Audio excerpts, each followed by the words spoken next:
So Adoree Jackson and Jakorian Bennett. I mean, that's where right now Yeah. the cornerback competition is. Can you tell us what you've seen on tape in regards to their strengths and weaknesses for both players? Ooh, um, to me, Adoree Jackson, he's a solid pro. I think he's been up and down the last couple of years. I know Adam and Jeff probably know more about what's going on at training camp than I do, and it's my understanding that he pretty much has won the job. Yep. Although there's been a lot of rumblings lately about what they're going to do in their base defense, which they don't play a lot of snaps of. Jakorian Bennett to me is, I happen to see a lot of him. Frank, I actually went back and watched over the last month a ton of footage from last year because I can watch it totally differently. Because I can watch, let's say with a quarterback, I can watch 250 snaps in a row, which I can't do during the season. He did really well. He started, I don't know how many games he started last year. I didn't check that exact number, but he played meaningful snaps. And I really like Jakorian Bennett.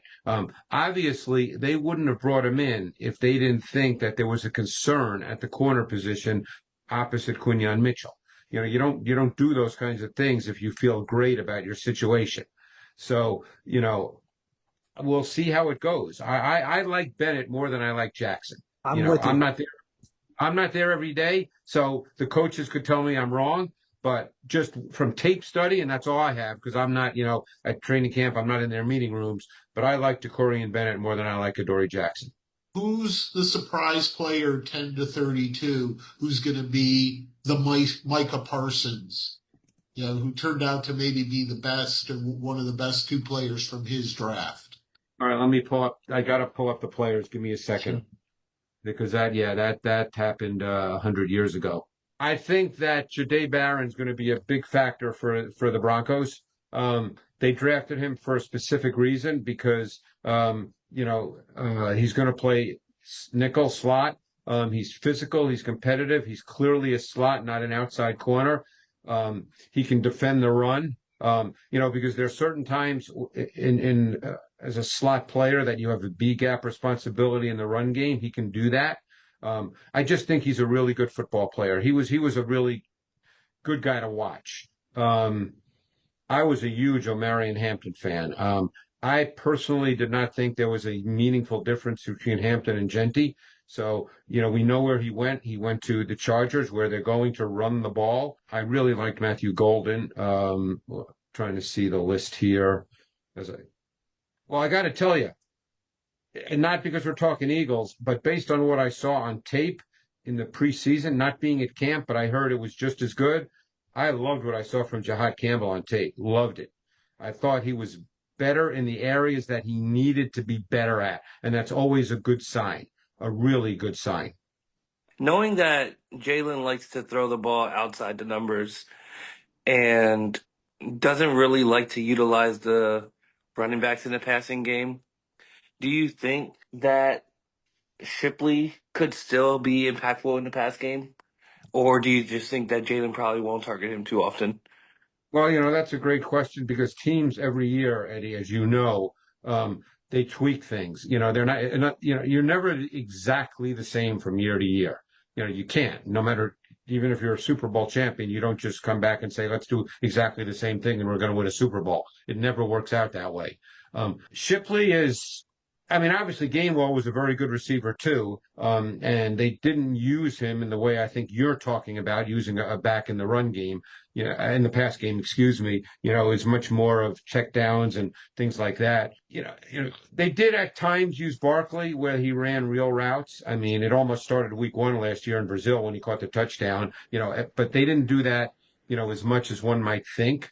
I don't know. They're a running football team. The pass game, I don't want to say the pass game is secondary in the sense that it doesn't matter, but it's not an expansive pass game the way that other teams are. Obviously they don't really use the middle of the field a whole lot. I'm talking about the intermediate levels, between the numbers. They don't throw a lot there. We'll see. Look, they've got a new offensive coordinator. He was there last year, but every coordinator likes to put his stamp on it. They've got a new quarterback coach who's been coaching for a long time in Scott Loeffler. I remember talking to him 100 years ago. I remember he actually coached at Virginia Tech. He coached Logan Thomas. He's been Oh, around the block. You know, Sometimes you get new ideas, and you have to. So that's a hard question to answer. Shipley's a very good receiver, and a very complete player. Probably ultimately maybe a little more complete than Gainwell too, in just overall play. So we'll see. I really like Shipley coming out. I think the reason he got drafted where he was drafted is because he's not a feature back type. He only weighs 205, 204, but he's really good in a lot of different areas. I kind of wanted to ask about the edge rush group. With us not having like a star at that position yet, how do offenses game plan when there's not like a premier pass rusher to game plan around? I know we have Jalen Carter at the inside, but besides him, how's an offense when they build their protection? Like, how does that change when there's not like a star guy on the edge that they have to account for? Yeah, and you're saying the Eagles don't have that guy right now, is what you're saying. Yeah, I mean, I know Nolan Smith is good, but he was kind of the second pass rusher last year. Now Right. he's kind of being more Right. more responsibility Well, this I year. think where that comes in, let's assume you're correct. We don't know that till we start playing the game. So let's assume you're correct. What that essentially means is that teams in pure pass situations can send 5 out.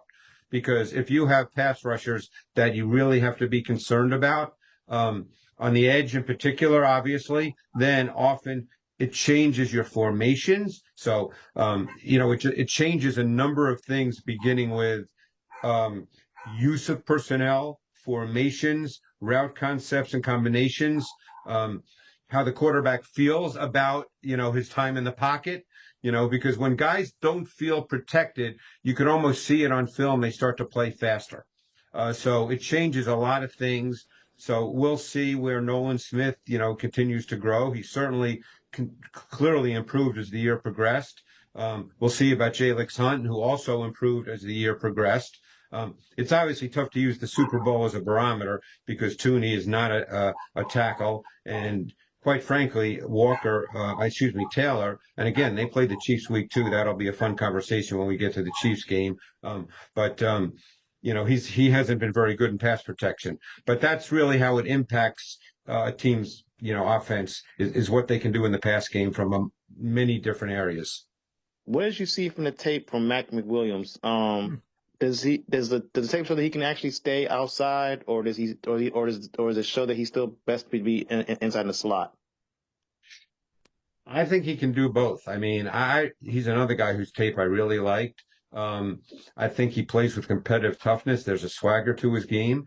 I think he showed the balance and body control and lateral explosiveness to change direction in tight spaces. He can play man coverage. He can recover when he's initially beaten. The only thing he'd be concerned about on the outside is his lack of length. That could be an issue. Are there corners his height who play on the outside? Absolutely. But that would be the only thing I think you'd really be concerned about on the outside. But I really like him. I like Mac McWilliams. We have time. So go ahead. round 2. Go Dan. ahead. Okay, Oh, Dan. Daniel, I'm sorry. I don't think I went to Dan is in Texas. That's his home. I know where that is. Yeah. I have a question regarding tackle play. Offensive or Specifically, defensive? we see in the top 100. So how do you really differentiate between the really great tackles and really say, oh, okay, he's number 1, he's number 2, because their statistics are so fantastic? Well, because I don't make lists, I don't differentiate like that. I'm sorry, I forgot that. Forgive me. Differentiate by watching the tape. When you evaluate tackles, and I've tried to really learn from offensive linemen and guys who know more about the position, coaches, over the years who know more. There's certain things that are evident that probably my daughters could see. If a guy has really light, quick feet, you can see that immediately. But then the things you really start to get into are 2 things in particular: is hand usage and ability to recover. And that's, by the way, I had a great conversation. I was fortunate enough to go down to Tennessee and had a really good conversation with Bill Callahan. And I asked him about arm length. And he said, it's very, very important at the tackle position. He said, because of recovery. He said 60% of the time you can do it absolutely the right way. He said the other 40%, you kind of get a little lost and you have to recover. And he said that's where arm length becomes a really big factor, because you need your arms to be able to sort of maintain control when, your feet aren't working right or you're a little off balance. And he said that's where arm length becomes a big factor. But, someone like Lane Johnson, for instance, he can do something that probably very few humans in the world can do. He has something called the double under when he pass protects. It's ridiculously hard. I talked to him about it at an event this summer where he almost lets guys get close to him, which is not something you really want to do.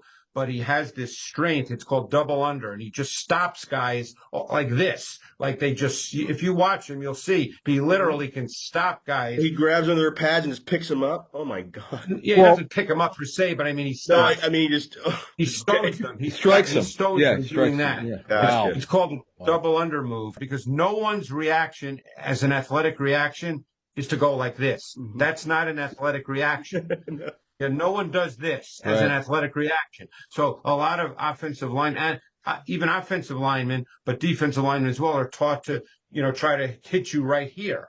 So you want to avoid that. So different guys use their hands differently. Is there any possibility that you can see where Jihad Campbell helps with the Eagles, I guess as far as a pass rusher? Not necessarily more as a blitzing linebacker, but actually lining up, putting his hand on the dirt and rushing the passer, as an edge rusher? Well, I don't know if he put his hand in the dirt, but he certainly can line up on the edge. Now, he has a lot of experience doing that because that's how he went to Alabama, as an edge pass rusher. And we've discussed this because they had Will Anderson and Dallas Turner. They moved him to stack backer, but he's an excellent pass rusher. So, we'll see. I mean, obviously I did his tape in great detail at Alabama, and he wasn't a physical player. And that's one thing I was looking for. And the Eagles knew that, but that's one thing I was looking for when I watched the preseason games, and he showed some physicality, which means he's open to being taught, because, that's what you want to see, is you want to see guys do things that they need to do to continue to grow at the next level. But there's no question, if they chose to, could he rush the quarterback off the edge? Probably. I mean, to me, he was more refined as a pass rusher than Nolan Smith coming into the league.